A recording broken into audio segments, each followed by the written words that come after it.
profeta, sacerdote, rei.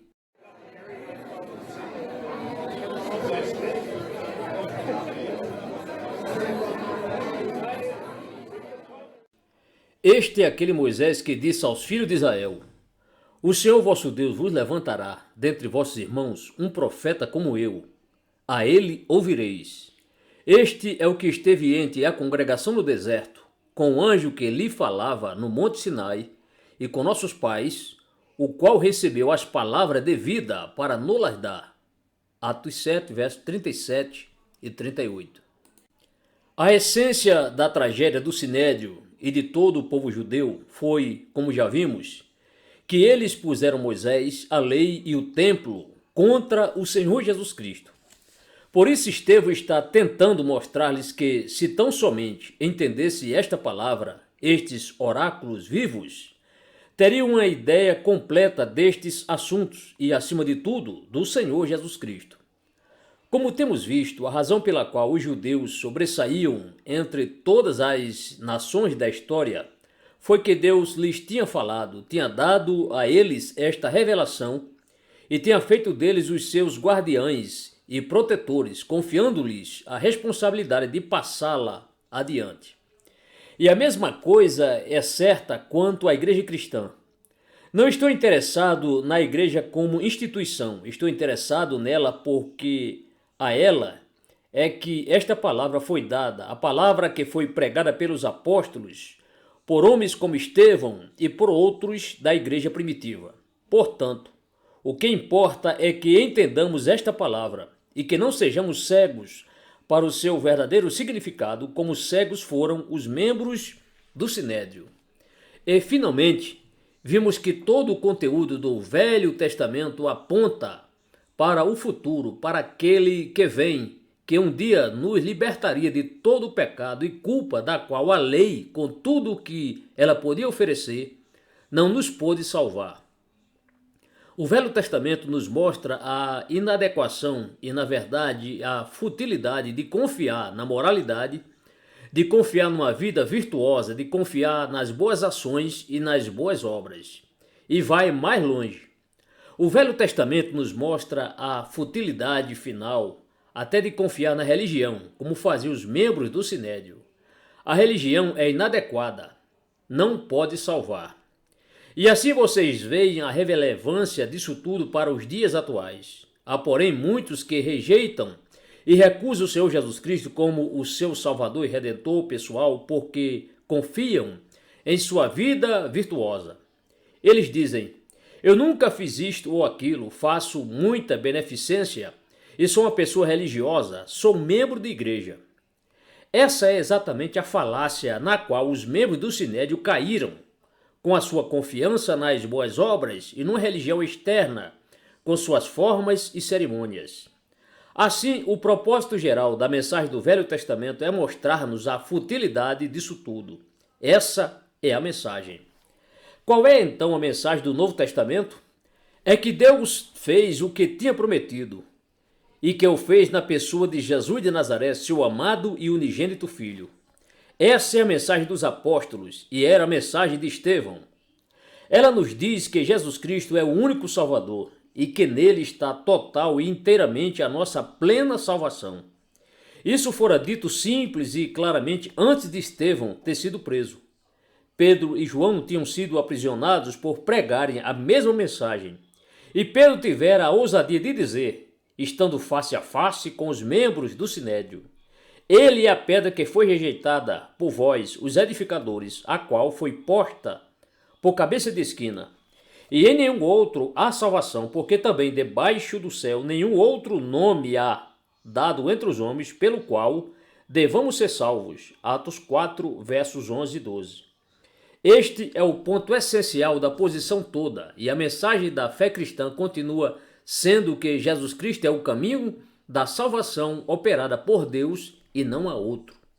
Agora, no versículo 37, isso é exposto diante de nós de maneira muito interessante. Este é aquele Moisés, diz Estevão, que disse aos filhos de Israel: o Senhor, vosso Deus, vos levantará dentre vossos irmãos um profeta como eu, a ele ouvireis.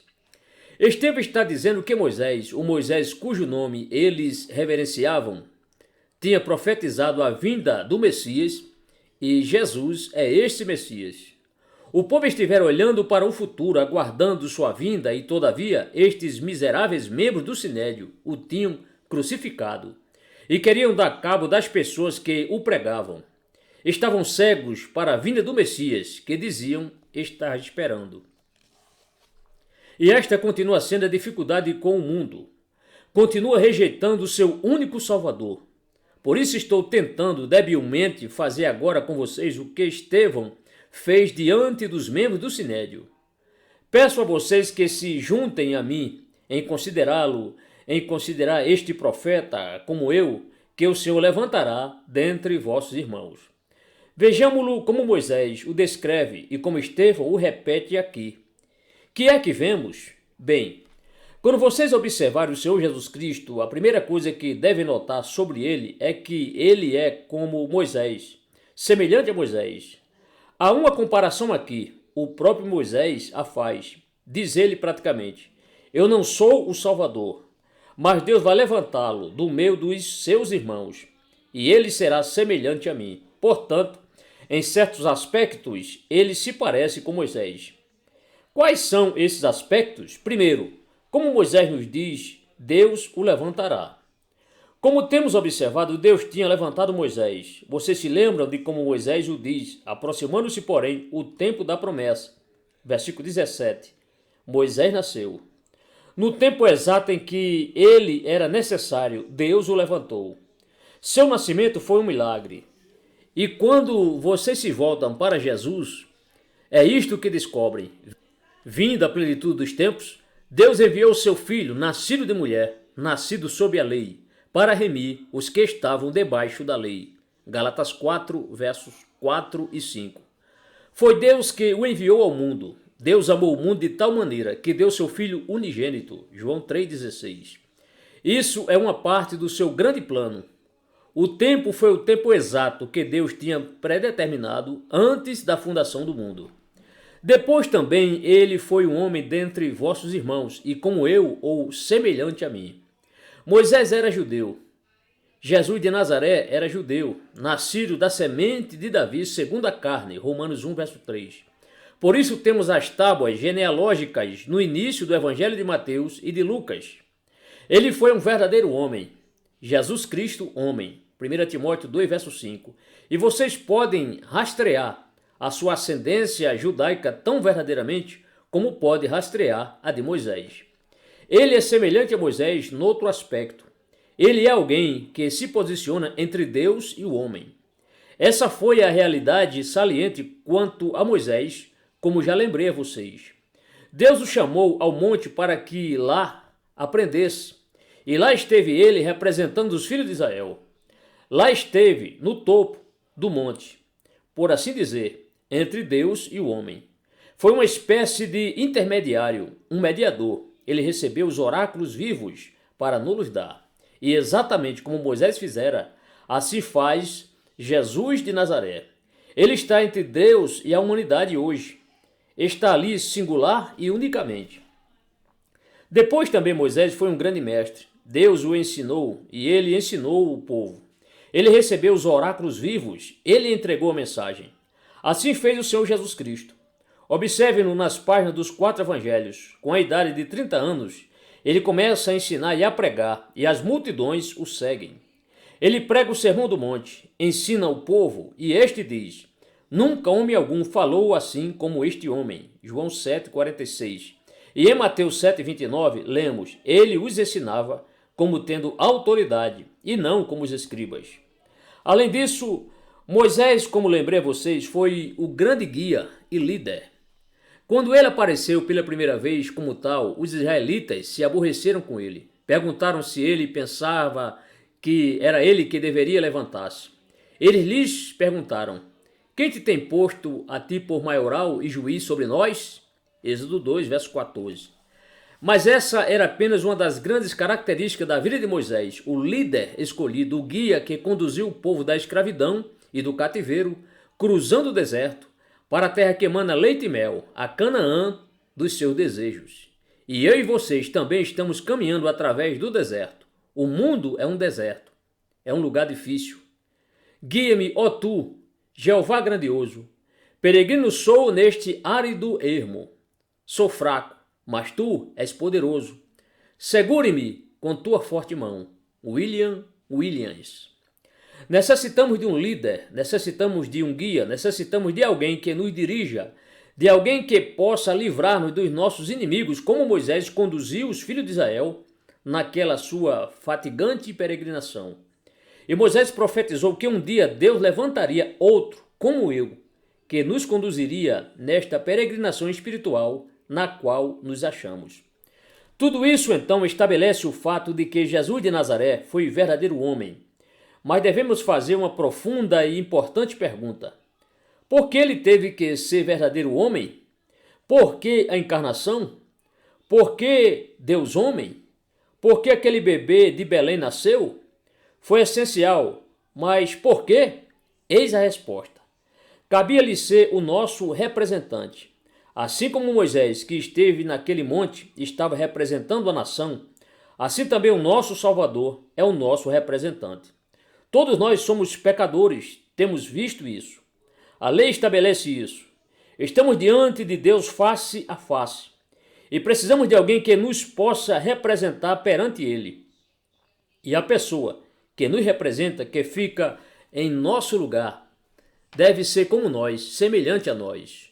O autor da Epístola aos Hebreus o diz nestes termos: e visto como os filhos participam da carne e do sangue, também ele participou das mesmas coisas. Hebreus 2, verso 14. Ele não está representando anjos ou animais ou deuses. Somos seres humanos e, portanto, é preciso que o nosso representante seja homem. Há outro argumento. Porque todas as dificuldades que conhecemos no mundo, inclusive o último inimigo, a morte? De onde veio a morte? O apóstolo Paulo responde à pergunta no grandioso capítulo 15 de 1 Coríntios. Diz ele: assim como a morte veio por um homem, também a ressurreição dos mortos veio por um homem. 1 Coríntios 15, 21. Foi o homem que trouxe a morte ao universo. O homem não foi criado para morrer. Foi a rebelião do homem contra Deus, o pecado do homem que introduziu a morte e todas as misérias, todas as guerras e todo o derramamento de sangue e infelicidade e desgosto. O homem produziu tudo isso. Portanto, assim como a morte veio por um homem e todos os problemas, também pelo homem deve vir o livramento. Mas, finalmente, há outro argumento quanto a por que ele tinha que ser homem. Foi para poder representar-nos empaticamente. Bem, isso é um grande mistério, que uma remota divindade possa nos salvar. Necessitamos de alguém que nos entenda e que tenha compaixão por nós. E por isso é preciso que o nosso Salvador seja homem. E a grande mensagem da vigorosa Epístola aos Hebreus é que ele conhece as nossas fragilidades e as nossas fraquezas. Porque não temos um sumo sacerdote que não possa compadecer-se das nossas fraquezas, porém um que, como nós, em tudo foi tentado, mas sem pecado. Porque todo sumo sacerdote tomado dentre os homens é constituído a favor dos homens nas coisas concernentes a Deus, para que ofereça dons e sacrifícios pelos pecados e possa compadecer-se eternamente dos ignorantes e errados, pois também ele mesmo está rodeado de fraqueza. Hebreus 4, verso 15 e capítulo 5, versos 1 e 2. Somos fracos, somos ignorantes e estamos sujeitos à tentação.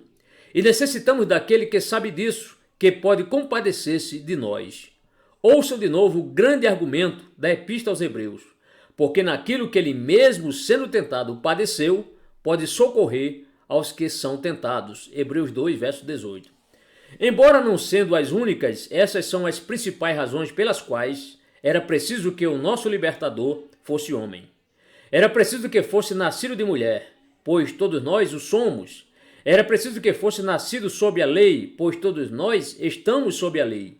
Essa é a grande proclamação do Evangelho cristão. Deus enviou seu Filho nascido de mulher, nascido sob a lei. Gálatas 4, verso 4. Este é o primeiro ponto. Jesus de Nazaré foi homem como Moisés o foi. Ele foi verdadeiramente um ser humano, exatamente como nós o somos. Ele teve a vida de um ser humano neste mundo limitado pelo tempo, precisamente como eu e vocês estamos fazendo. Mas note que Moisés diz, um profeta como eu, ou, na versão atualizada, semelhante a mim, similar e, contudo, diferente. Este é o ponto e esta é a mensagem de todo o Velho Testamento. É preciso que ele seja homem, mas se há de nos salvar, é preciso que seja mais que homem, e essa é a essência da proclamação cristã. O homem não nos pode salvar. Posso provar isso para vocês. O primeiro homem foi perfeito e foi colocado num meio ambiente perfeito. Entretanto, caiu. E se Deus tivesse criado outro homem perfeito, ele igualmente cairia. Não, não. É preciso que aquele que nos há de salvar seja homem, mas também que seja mais que homem, pelo que Moisés disse, um semelhante a mim. É preciso que ele seja mais que eu. Ele será como eu em alguns aspectos, porém precisa estar acima e além. É preciso que ele venha dentre vossos irmãos, é preciso que seja judeu, mas é preciso que seja mais que isso. A nossa proclamação é que Jesus de Nazaré é Deus, o Filho eterno, é Deus e homem. Por que isso é essencial? Porque não foi suficiente que ele fosse apenas homem? Examinemos algumas respostas. Moisés era muito bom homem, mas era só homem. E como somos levados a lembrar em Hebreus capítulo 3, versículo 5, ele era apenas servo. Era um bom servo, fiel em toda a sua casa, como servo, mas não era mais que isso. Ainda mais, ele era um servo falível, um servo que falhou e pecou. Moisés nunca entrou na terra prometida. Ele levou os filhos de Israel até lá, mas não mais longe. Ele já havia transgredido mandamentos de Deus. Era homem, sim, e homem semelhante a todos nós. Ele falhou, ele pecou e desobedeceu, e por isso foi incapaz de conduzir finalmente o povo para dentro da terra prometida. Não somente isso, Moisés só tinha um conhecimento parcial. Ele sabia o que Deus lhe tinha revelado, mas não sabia mais que isso. Às vezes, até disso ele se esquecia, portanto, Moisés tinha limitações. Outro aspecto igualmente claro é que Moisés era limitado quanto ao seu ofício. Ele foi legislador, foi mestre, foi guia, mas isso não foi suficiente. Também era necessário um sacerdócio e um sumo sacerdote que entrasse uma vez por ano no Santo dos Santos, no templo, para representar o povo. Moisés não podia fazer isso. Essa obra foi confiada a seu irmão Arão. A capacidade de Moisés era limitada e ele só podia ocupar um ofício. Por isso ele diz, um semelhante a mim. Ele será aquilo que eu sou, mas será mais, porque mais é necessário. E depois, como se argumenta no grandioso capítulo 9 da Epístola aos Hebreus, ao fato de que o ensino geral de Moisés, com tudo mais que ele apresentou, foi tão somente um expediente temporário. Bem, precisamos falar sobre isso com absoluta clareza. Era nestas coisas que os membros do Sinédrio se gloriavam e eles estavam rejeitando Cristo. No entanto, examinem aquilo em que eles se apegavam. Vejam a lei. Uma parte de todo o problema deles era que não percebiam que a lei não pode salvar ninguém. A lei só nos pode dizer o que fazer, não pode dar-nos o poder que nos capacitaria a fazer o que ela diz. Por isso o apóstolo Paulo escreve a Romanos sobre o que era impossível à lei, visto como estava enferma pela carne. Romanos 8, verso 3. Moisés se levantara diante do povo e praticamente dissera, cumpram estes mandamentos, e vocês serão salvos. A lei deixa conosco. Não matarás, não adulterarás, não cobiçarás. Amarás o teu Deus de todo o teu coração, de toda a tua alma, de todo o teu entendimento e de todas as tuas forças, e a teu próximo como a ti mesmo.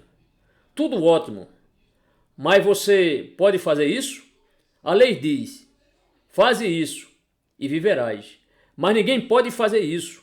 Portanto, como já vimos, a lei nos deixa condenados, sem esperança e desamparados, e nos diz que precisamos ser libertados.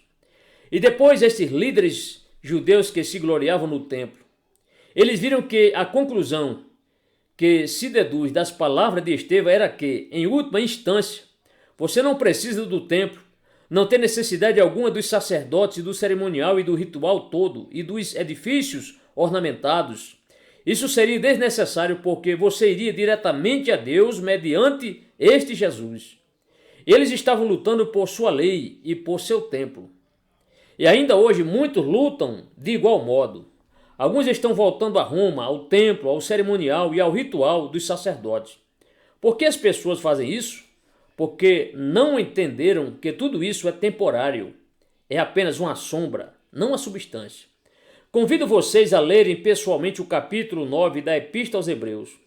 Vocês verão que ali o escritor está dizendo que o templo é somente um tipo, é somente uma profecia, é somente uma espécie de sugestão, uma sombra, uma mostra das coisas vindouras. É um tabernáculo terrestre que simplesmente nos dá uma espécie de figura visual de um tabernáculo celeste. Não era propósito que fosse permanente. E a seguir o escritor diz: examinem tudo o que se faz no seu templo. Vocês oferecem sangue de touros e de bodes, vocês têm as cinzas de uma novilha, com água sendo aspergidas sobre tudo quanto é impuro. Mas que é que isso faz? Vai emancipar alguém? Vai adquirir perdão? Será que o sangue de touros e de bodes pode reconciliar-nos com Deus? Não, não. Estas coisas são apenas profecias, são apenas figuras e tipos. Tudo o que acontece no templo e todo o cerimonial são figuras das coisas que estão no céu. Hebreus 9, 23. Simplesmente coberturas temporárias dos nossos pecados, até que o sacrifício perfeito chegasse e fosse oferecido. E é exatamente isso que Estevão está dizendo aos membros do Sinédrio, e na verdade o próprio Moisés tinha dito tudo isso. Moisés, com efeito, dissera: eu sou simplesmente alguém que aponta o dedo, um indicador. Deus vai levantar alguém que será semelhante a mim, mas será infinitamente maior e mais importante. Ele estava profetizando a vinda de Jesus de Nazaré, o Filho de Deus. E o que me compete fazer agora é apenas mostrar-lhes que esta bendita pessoa é a plenitude e a completude de tudo o que é insinuado e profetizado no Velho Testamento. Ele veio. O profeta semelhante a Moisés chegou, e ele, em si e de si, é tudo quanto podemos desejar. Ele combina em si a satisfação de todas as nossas necessidades. Ele é o cumprimento de todas as promessas de Deus. Como Paulo diz: porque todas quantas promessas há de Deus são nele o sim, e por ele o amém, para a glória de Deus Pai. 2 Coríntios 1, verso 20. Esse foi realmente o fato que os pobres membros do Sinédrio foram incapazes de captar. Ele era a resposta, e eles o recusaram. Eles haviam se tornado cegos por suas meras tradições, as quais se sobrepuseram ao real significado das coisas das quais eles tanto se orgulhavam. Permita-me abrir um pouco isto para vocês. Só lhes posso dar os títulos, mas olhem para ele, para Jesus de Nazaré. Por que vocês devem crer nele? Por que alguém, quem quer que seja, deve crer nele? Por que os membros do Sinédrio deveriam ter crido nele? A resposta é que ele mesmo, é profeta, sacerdote e rei. Moisés foi um profeta e um mestre, porém seu ensino foi apenas parcial. Havendo Deus antigamente falado muitas vezes, de muitas maneiras, aos pais pelos profetas. Hebreus 1, verso 1. A um profeta era dada esta mensagem, a outra aquela. A Moisés foi dado um fragmento, a outro foi dado outro fragmento. Tudo eram partes e porções. Não havia completude. A plenitude acha-se em uma pessoa e em uma somente, e esta é Jesus Cristo de Nazaré, em quem estão escondidos todos os tesouros da sabedoria e da ciência, ou de acordo com a versão atualizada, todo o conhecimento. Colossenses 2, verso 3. Pois bem, é por isso que, com efeito, Moisés diz: ele será semelhante a mim, mas somente em alguns aspectos. Ele será completamente diferente e maior. Ele ensinará todas as coisas. Ele terá todo o conhecimento. Por quê? Eis a resposta. No princípio era o Verbo, e o Verbo estava com Deus, e o Verbo era Deus. Ele estava no princípio com Deus. João 1, versos 1 e 2. Aqui está um que eternamente contemplou a face de Deus. Ele fala com autoridade. Ouçam! Deus nunca foi visto por alguém. O Filho unigênito, que está no seio do Pai, este o fez conhecer. João 1, verso 18. Aqui está um que vem de Deus e que nos fala acerca de Deus. Ele sabe, ele conhece.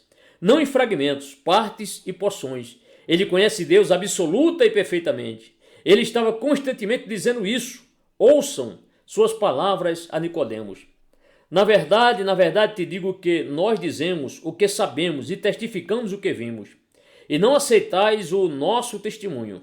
Se vos falei de coisas terrestres e não crestes, como crereis se vos falar das celestiais? Ora, ninguém subiu ao céu senão o que desceu do céu, o Filho do Homem que está no céu. João 3, versos 11 a 13. Vocês querem saber algo acerca de Deus? Há somente um que pode falar-lhe sobre ele. É Jesus de Nazaré. Ele é Deus o Filho. Ele veio do seio do Eterno. É coigual e coeterno com Deus. Ele diz: eu sou a luz do mundo. João 9, verso 5. Ele tem todo o conhecimento. Ninguém mais o tem. Ele não hesita em levantar-se diante dos homens e dizer: quem me vê a mim, vê o Pai. João 14, verso 9. Vocês querem saber algo sobre Deus? Querem saber algo sobre o homem? Querem saber algo sobre a vida, sobre a morte, sobre a eternidade? Ouçam-no. Aqui está o único que sabe e conhece. Aqui está o profeta, o mestre, a luz do mundo. Entretanto, ele não é somente mestre. Moisés era somente mestre e legislador, mas aqui está aquele que também é sacerdote. Arão era o sumo sacerdote, não Moisés. O homem não é grande o bastante, ou abrangente o bastante. Temos muitos homens e dividimos as funções, mas aqui está aquele que as combina todas em sua pessoa, Jesus, o Filho de Deus, o nosso grande sumo sacerdote. Vocês compreendem o que isto significa? Qual é a nossa necessidade? Qual é o nosso problema? É que precisamos de alguém que possa estar realmente na presença de Deus em nosso favor, pois todos nós estamos sob Deus, não podemos fugir dele. Foi ele e não nós que nos fez. Salmo 100, verso 3. E todos nós teremos que morrer e que comparecer perante Deus. Aos homens está ordenado morrerem uma vez, vindo depois disso o juízo. Hebreus 9, 27. Portanto, eu e vocês teremos que comparecer diante dele, e a nossa necessidade é de alguém que possa fazê-lo em nosso favor e que nos represente e obtenha o nosso perdão. Ora, isso não significa entrar num tabernáculo terrestre ou numa catedral, significa entrar não na amostra, mas no tabernáculo celestial, no lugar celestial propriamente dito, e não meramente na representação da presença de Deus, a glória da Shekinah, como era no Velho Testamento, mas na real presença de Deus. Essa é a necessidade dos homens e das mulheres. Acaso vocês não podem ver porque esta mensagem é inevitável? Nenhum homem nos pode salvar, nenhum sistema nos pode salvar. Estamos preocupados com a confrontação com o Deus vivo e precisamos de alguém que possa levantar-se e representar-nos ali. Há somente uma pessoa que pode fazer isso. É este Jesus que os apóstolos pregavam. Por quê? Porque ele é Deus como também homem. Ele veio de Deus, ele conhece Deus, ele é o Filho de Deus. Deus disse pessoalmente: homem nenhum verá a minha face e viverá. Êxodo 33, verso 20. Mas há um que pode vê-la, há um que é perfeito Deus e perfeito homem, e todavia, tudo numa só pessoa. Que mais é necessário? Bem, há a lei que foi dada por meio de Moisés, e nós temos que cumprir essa lei. A alma que pecar, essa morrerá. Ezequiel 18, verso 4. Deus não deu sua lei para brincar conosco. Seu propósito é que ela seja levada a efeito. Temos então uma lei. Não podemos cumpri-la. Moisés não pôde cumpri-la. Ninguém pôde. Portanto, precisamos ser representados por alguém que possa. Há somente um que é isento de pecado, um que, como nós, em tudo foi tentado, mas sem pecado. Hebreus 4, verso 15. Ninguém pôde acusá-lo de coisa alguma. Ele nunca foi desobediente à vontade de seu pai, à lei de seu pai. Ele prestou perfeita obediência à lei de Deus. Tudo bem, mas e quanto aos nossos pecados? A lei exige e impõe-nos, prescreve punição. É preciso prestar satisfação à lei. Não somente suas exigências positivas precisam ser satisfeitas, mas também suas exigências negativas. E a lei diz: sem derramamento de sangue não há remissão de pecado. Hebreus 9, 22. Não há homem que possa ajudar-nos, porque todos os homens pecam. O arranjo temporário foi transferir os pecados a um touro ou a um bode e depois imolar o animal e tirar-lhes o sangue. Mas isso foi apenas temporário. O homem é que deve receber a punição, porque o homem pecou. Necessitamos de uma oferta perfeita, de um sacrifício perfeito e há somente um, aquele que entrou no lugar santo e ofereceu, não o sangue de touros e de bodes, mas o seu próprio sangue.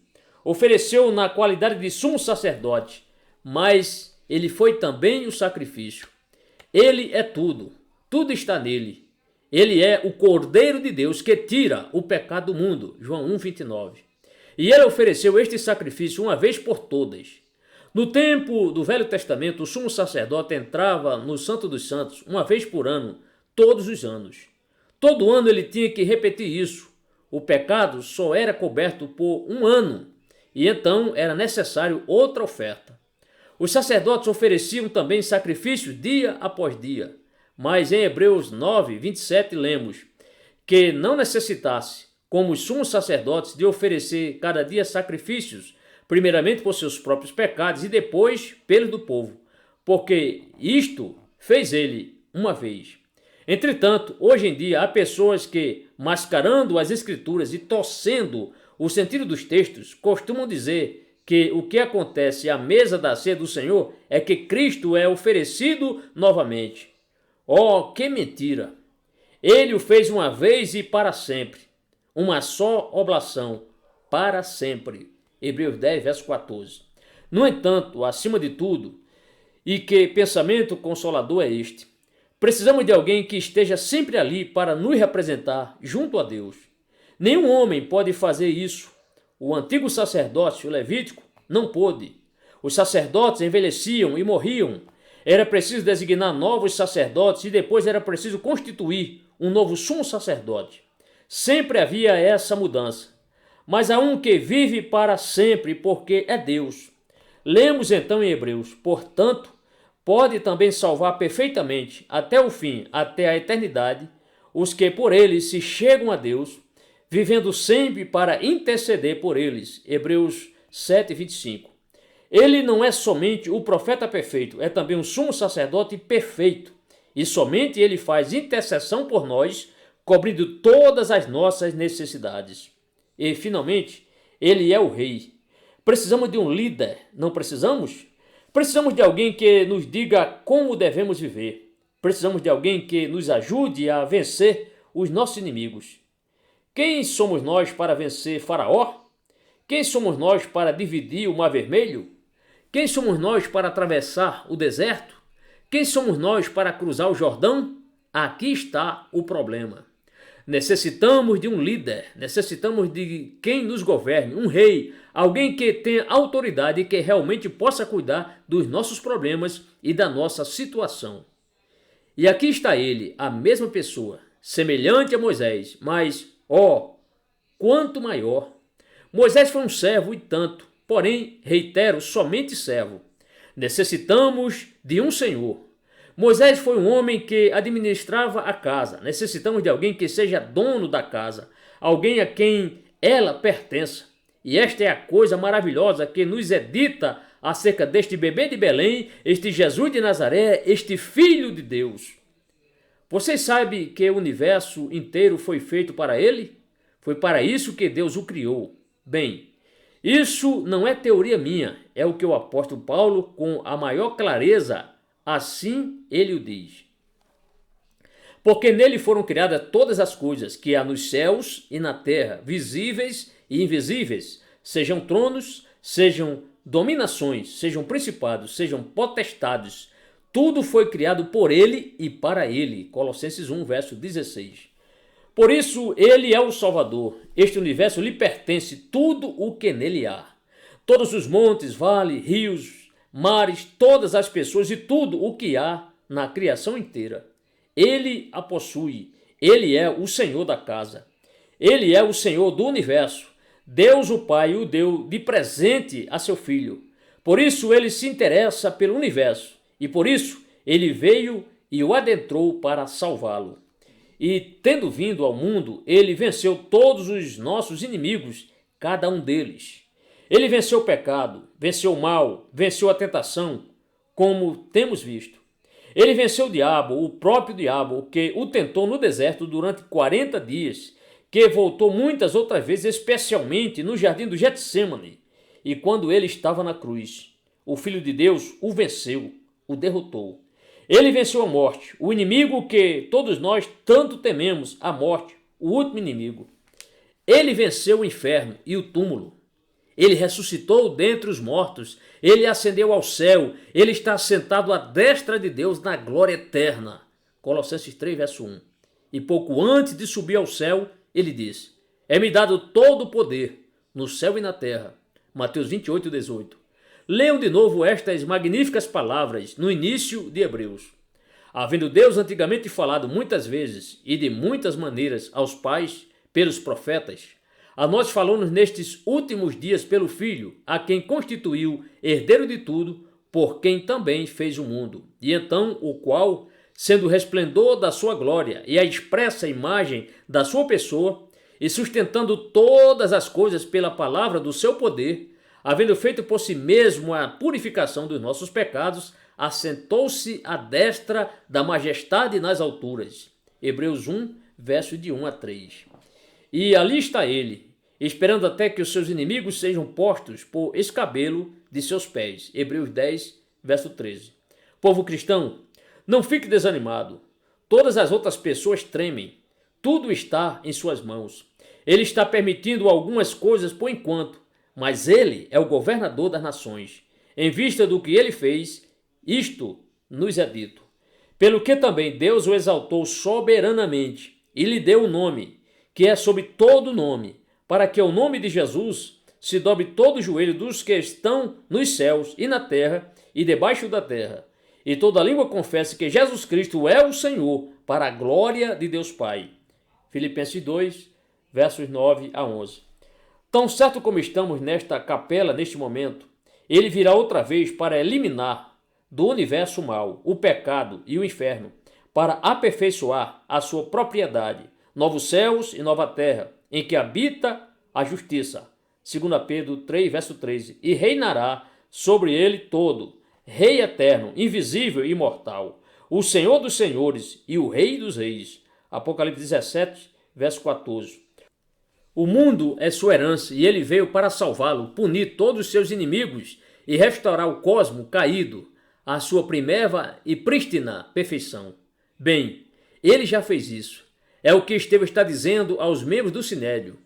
Por que ele está pregando? Porque os apóstolos pregavam? Porque Jesus ressuscitou. Os apóstolos não creram propriamente nele enquanto não o viram ressurreto dentre os mortos. Isso não é teoria, não é uma fantasia inventada. Não, não. Ele ressuscitou dentre os mortos. Ele apareceu a testemunhas escolhidas e, diante dos seus olhos, ele ascendeu do Monte Oliveira ao céu. Ele o fez e deu prova disso. E a mudança ocorrida nos próprios apóstolos é prova de que ele vive, de que ele reina, de que ele é o rei sobre todos. Mas os membros do Sinédrio estão cegos, não enxergam. Eles dizem, isso é blasfêmia.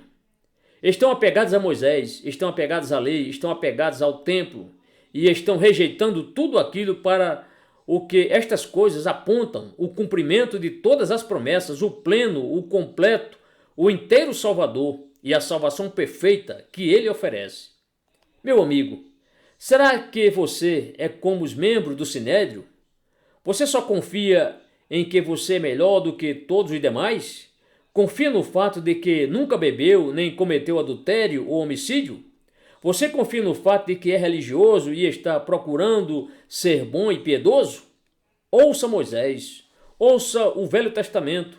Este lhe diz que isso não é suficiente. Há somente um que pode salvar. Este que Deus levantou para fazê-lo, o Filho unigênito de Deus. Deus amou o mundo de tal maneira que deu o seu Filho unigênito, para que todo aquele que nele crê não pereça, mas tenha a vida eterna. João 3,16. Você o viu? Você o reconheceu? Profeta, sacerdote, rei, eterno, imortal, invisível. Você caiu a seus pés e se entregou a ele como sacrifício vivo? Ele quer recebê-lo.